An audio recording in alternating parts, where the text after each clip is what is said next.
New York City never slept, it hummed. A constant electric heartbeat of sirens, honking taxis, and people chasing something they couldn't name. Inside a cozy Upper West Side apartment, George Bennett, 32, stood in the kitchen wearing an apron that said, "Yes, chef, but only in this house." The smell of slightly burnt coffee wafted through the air. "Perfect," George muttered sarcastically, waving smoke away with a dish towel. "Just like my love life, overbrewed and underappreciated." He was a house husband, or, as his neighbors liked to call him, the stay-at-home dreamer. His wife, Melissa, had recently started her self-discovery phase, which mostly involved yoga instructors and never coming home before midnight. He'd quit his job in marketing 2 years ago to support her startup dream. He cooked, cleaned, and believed in her. But lately, the only thing he believed in was the washing machine's reliability. Across town, Sophie Langford, 35, sat in a gleaming corner office at Langford and Associates, a financial consulting empire she'd built from scratch. Her reflection in the glass was sharp, sleek bob haircut, tailored navy suit, perfect posture, but the exhaustion behind her eyes betrayed her. She was a CEO, a force, a symbol of having it all.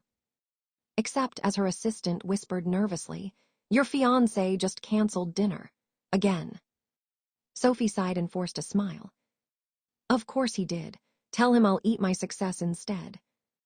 Her assistant chuckled nervously before leaving. Sophie stared at the skyline, Manhattan's glass towers gleaming in the sunset. Success tasted hollow tonight. That night, fate intervened in the least glamorous way possible. George, feeling restless, decided to treat himself to a late-night walk. He ended up at a small cafe called Bean and Soul, a warm, brick-walled refuge from the city chaos. The air smelled of cinnamon and second chances. As he approached the counter, he bumped into someone. Hot coffee spilled, not just a splash, but a full latte down a designer blazer. "Oh my God, I'm so sorry." George panicked, grabbing napkins. It's fine," the woman said sharply, patting her sleeve, but when she looked up, their eyes met. "Sophie." The CEO, who never had time for mistakes. The woman with eyes like polished steel, but for a flicker they softened. George froze. "You're Sophie Langford, the Sophie Langford. And you're holding about 100 napkins hostage." They both laughed, awkward but real. Something shifted. They talked about nothing and everything. About how Sophie hated being called a power woman. About how George used to write copy for ad campaigns before he quit to support a dream that forgot him. "So you're unemployed," she teased. "No, I'm a domestic engineer," he replied with a grin. "My specialty is laundry-based philosophy." A man of deep thoughts and deeper detergent. For the first time in months, Sophie laughed, a real, unfiltered laugh. When they parted ways, she hesitated before saying, "You should come to the company's charity gala next week. I could use someone who doesn't talk in business buzzwords." George smirked. "So, a plus one who speaks human." "Exactly." As he walked home, George felt lighter than he had in years. He didn't know if it was the night air or Sophie's laugh still echoing in his mind, but something about her felt like clarity in a world of noise. Back in her penthouse, Sophie stood by the window, phone in hand, smiling faintly at his contact saved as laundry philosopher hot. Neither knew how complicated things would become. How love, betrayal, and justice would soon intertwine like the streets beneath their feet. The night of the gala arrived, draped in gold. Crystal chandeliers shimmered over a sea of glittering gowns and black tuxedos. The Langford Charity Gala was one of those events where the champagne was endless, the smiles were fake, and the gossip was free. Sophie Langford stood at the top of the grand staircase, elegant in a deep emerald silk gown, every step of her heels echoing power and control. Cameras flashed, socialites whispered, and somewhere in the corner, her PR manager whispered, "You look breathtaking, Ms. Langford." "Let's hope I can survive the night without being bored to death," Sophie replied dryly. But under her confident exterior, Her heart thudded faster than she liked to admit. She wasn't nervous about the press, the investors, or her ex-fiancé who might show up with a model-shaped rebound. She was thinking of George, the man who spilled coffee on her and somehow made her laugh about it. Meanwhile, George was at home staring at the invitation. A gold envelope embossed with Langford and Associates Gala sat beside his cat, Biscuit, who looked unimpressed. "You're right," George muttered to the cat. "This is ridiculous. I can't show up to a billionaire gala wearing a thrift store suit and the confidence of a deflated balloon." But something inside him whispered go anyway. So he did. And surprisingly, he cleaned up well. When he arrived, Sophie's eyes widened. He stood in the doorway, charcoal gray suit, hair slightly tousled, that same half-smile that somehow disarmed her every time. "You came," she said, her tone softer than she intended. "You invited me," he replied. "I figured you could use a translator for all the financial jargon." Their chemistry was immediate. They moved through the crowd together, she, composed and magnetic, he effortlessly funny and real. Every word between them danced on the edge of something dangerous. But then the tension cracked. From across the room, Sophie's ex-fiancé, Ethan Price, appeared. Tall, smug, with a champagne glass and an ego that arrived 5 seconds before he did. And on his arm, Sophie's own assistant, the same woman who used to fetch her morning coffee. Sophie's fingers tightened around her glass. "Well," she whispered, "so much for loyalty." "Want me to trip him into the punch bowl?" George asked casually. "Tempting," she replied, smirking through her pain. "But no, let's just let him choke on his own charm." Still, the betrayal stung.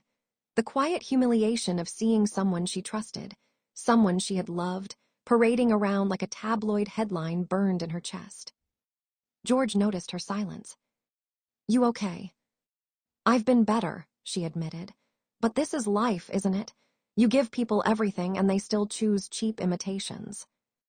"Then they don't deserve you," he said simply. She looked at him, really looked. His words weren't romantic, they were raw, grounding. "Careful," she said softly. "You're dangerously close to making me believe in good men again." "Oh, don't do that," George replied with mock horror. "We're an endangered species, you'll jinx it." For the first time that night, she laughed, the kind that made heads turn. And Ethan noticed. He saw Sophie glow next to a man he couldn't place, a man who wasn't wealthy or powerful, but who made her eyes light up in a way Ethan never could.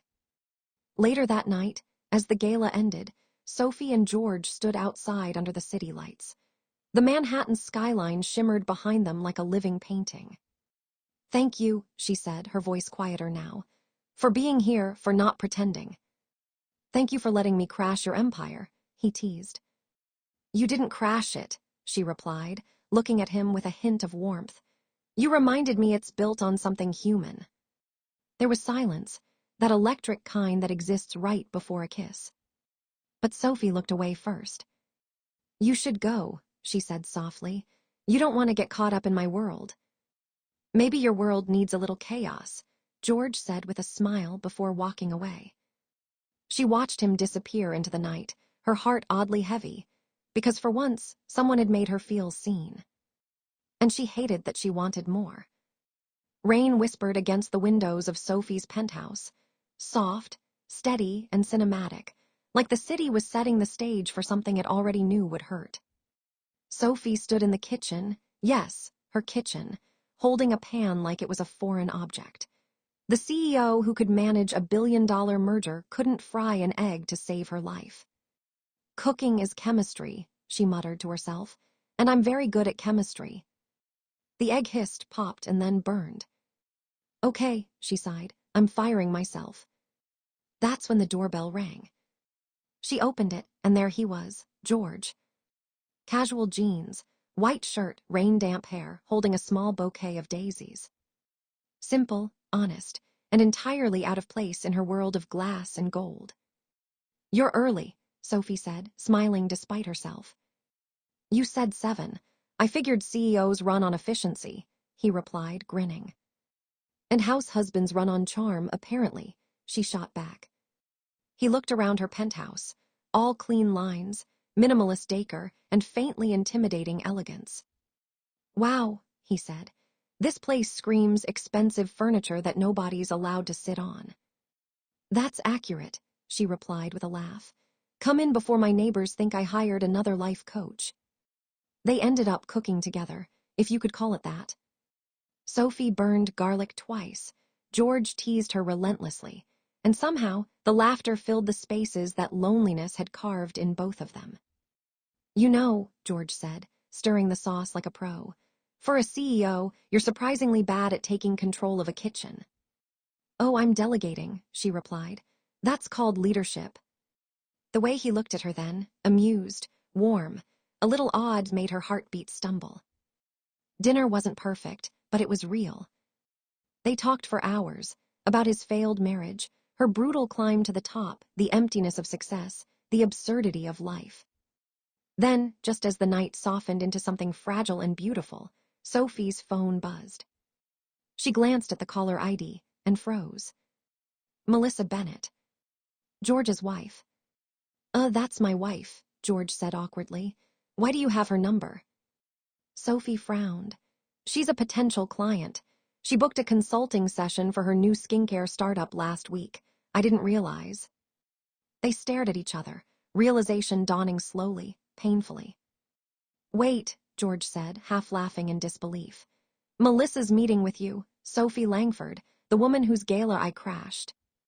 Apparently, Sophie said, forcing a small laugh that didn't reach her eyes. Small world. But something inside her twisted.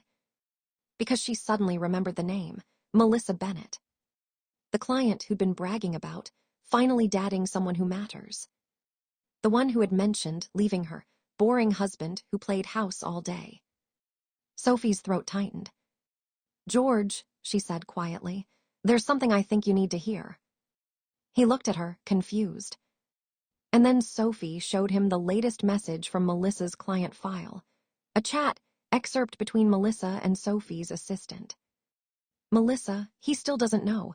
I'm seeing Ethan now, yes, the same Ethan Langford dated. Small world, right? Guess I upgraded. The room went silent. The city lights blinked in through the rain, reflecting off the tears George didn't want to show. Ethan, he said slowly, as in your ex. Sophie nodded, her voice barely a whisper. Yes. He laughed once, hollow, shaky. So my wife cheated on me with your ex-fiancé. And didn't realize we'd met, Sophie finished softly. They sat there, the weight of cruel coincidence pressing on them both. Then George spoke, voice low but steady. You know what the funny part is? What? I was making her dinner when she told me she was working late. Sophie tried to smile, but her voice trembled. You deserved better than that. So did you, he replied. And then, unexpectedly, Sophie reached out, her fingers brushing his hand. No grand gesture, no dramatic music, just a quiet connection between two people who'd both been broken by the same selfish pair. Maybe, George said softly, the universe is giving us a chance to make things right. Or at least, Sophie replied with a faint, bittersweet smile, to get some poetic revenge. Outside, thunder rolled across the city.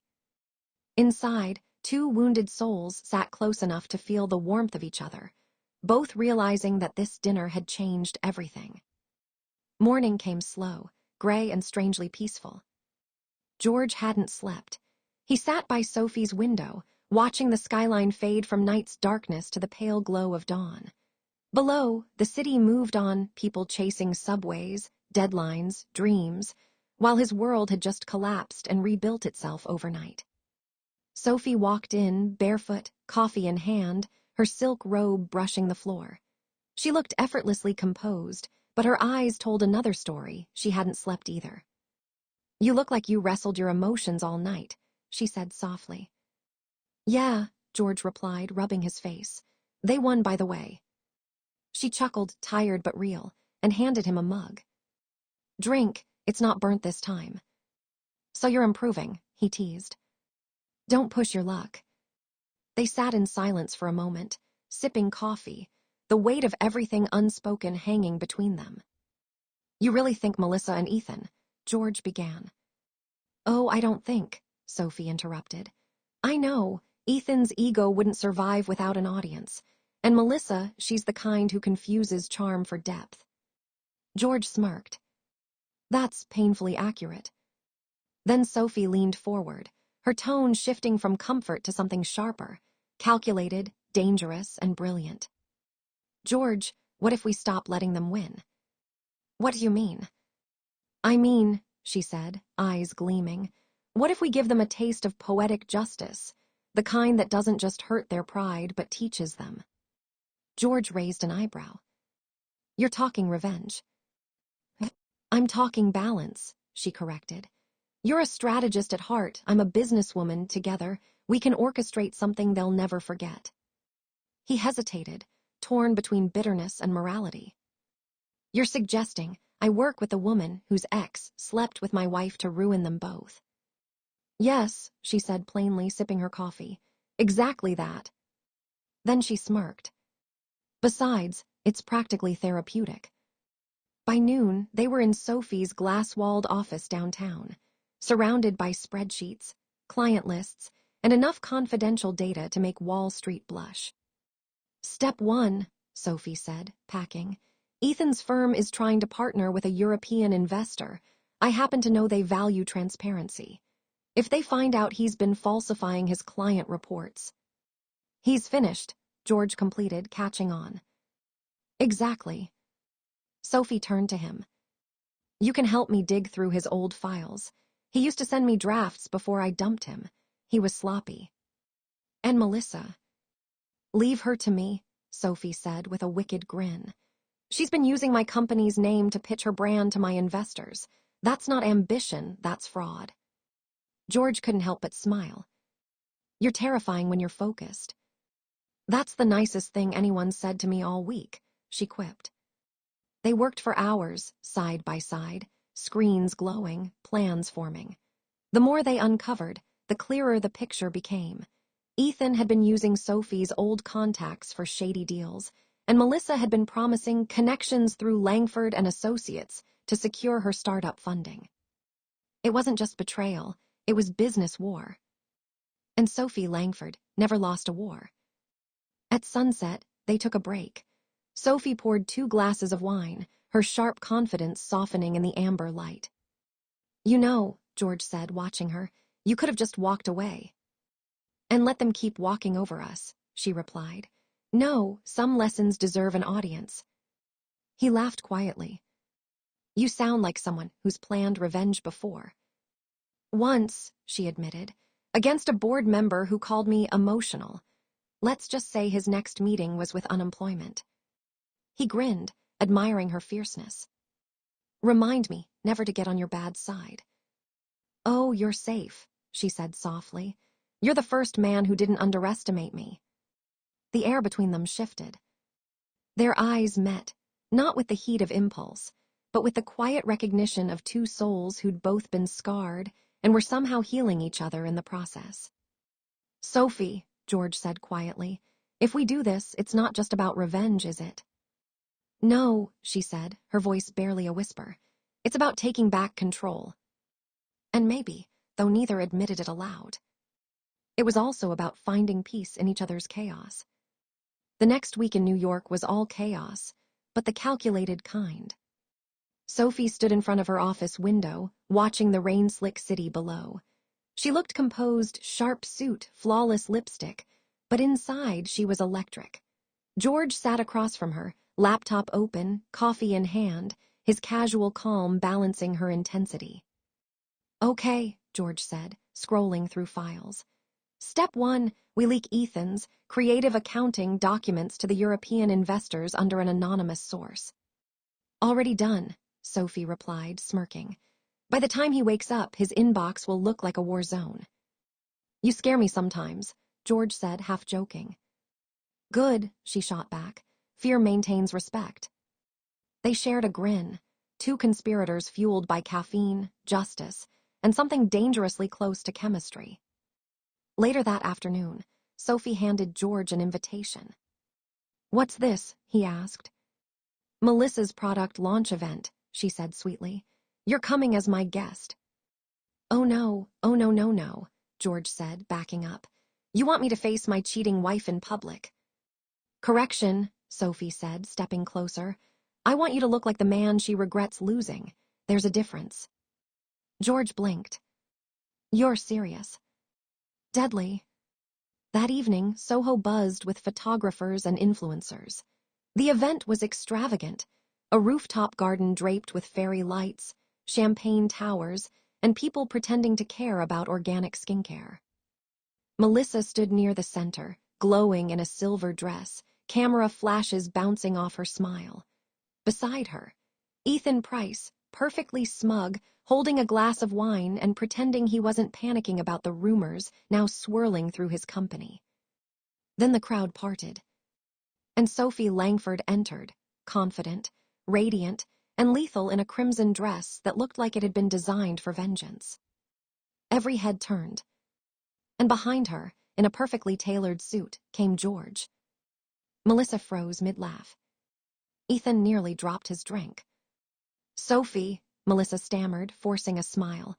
What are you doing here?" "Supporting small businesses," Sophie said smoothly, "and introducing my business partner." Her gaze slid to George, whose polite smile could have powered the entire city. "George," Melissa said faintly, "I didn't realize." "We reconnected," he interrupted calmly. "Seems Sophie and I have more in common than we thought." There was a flicker of satisfaction in Sophie's eyes. Not malice, just justice. Melissa's expression faltered. Ethan tried to salvage the moment, stepping forward. "Sophie, always a pleasure," he said, voice slick with charm. "Ethan," she replied with a smile so controlled it could slice glass. "I heard about your little investment troubles. Rough week." "You have no idea," he muttered, eyes narrowing. Sophie raised her champagne glass. "To karma," she said softly. "It has excellent timing." George almost laughed, almost. The rest of the evening played like a slow-motion car crash. Whispers spread through the crowd about Ethan's failing partnership, about Melissa's sketchy investor claims, about how Sophie Langford's company just pulled sponsorship from Melissa's event at the last second. One by one, guests began leaving. Sponsors quietly excused themselves. Photographers turned their cameras away. And by the end of the night, Melissa was left standing beside a deflated balloon arch, smiling through panic. George and Sophie walked out together, the cool night air washing away the noise. "You realize," George said, grinning, "that was kind of evil." "No," Sophie replied, "that was art." They laughed, tension melting into something soft and alive. Then she looked at him, really looked, and her voice changed. "How do you feel?" "Honestly," George said, exhaling. "Free, like I finally took back something I didn't even know I lost." She smiled. "Good, because we're not done yet." "Oh no," he groaned. "There's a step 3, isn't there?" "Of course," she said, smirking. "This is only the subtle destruction phase." He laughed again, and in that laughter, under the glow of the Manhattan skyline, there was something deeper than revenge. Something that felt like home. Fallout never comes with warning signs. It creeps in quietly, disguised as just another Monday. But this Monday in New York felt different. The morning news played on Sophie's office screen. Breaking: Price Consulting faces investigation over investor fraud allegations. Sophie watched the anchor deliver the story with perfectly rehearsed sympathy. Ethan Price's polished image was cracking on live television. His company's stock had plummeted overnight. His phone, probably, hadn't stopped ringing since dawn. She turned to George, who sat across from her, sipping coffee with a barely suppressed grin. "You're enjoying this way too much," Sophie said, arching a brow. "Correction, I'm enjoying watching karma clock in for once." "Still," she said, hiding her smile, "it's unsettling how charming you are while discussing someone's corporate funeral." "Occupational hazard," he shrugged. "Former ad man, I can make tragedy sound marketable." They both laughed, the kind of laugh that hides a dozen unspoken things. Across town, Melissa was unraveling. Her glam apartment, all mirrors and marble, felt colder than ever. Her phone buzzed with messages she didn't want to read. Langford pulled out. The investors want their money back. Ethan's a mess. What did you get us into? She scrolled through social media, finding picture after picture of Sophie and George at the event. The internet loved them. The power duo, one post said. Her blood boiled.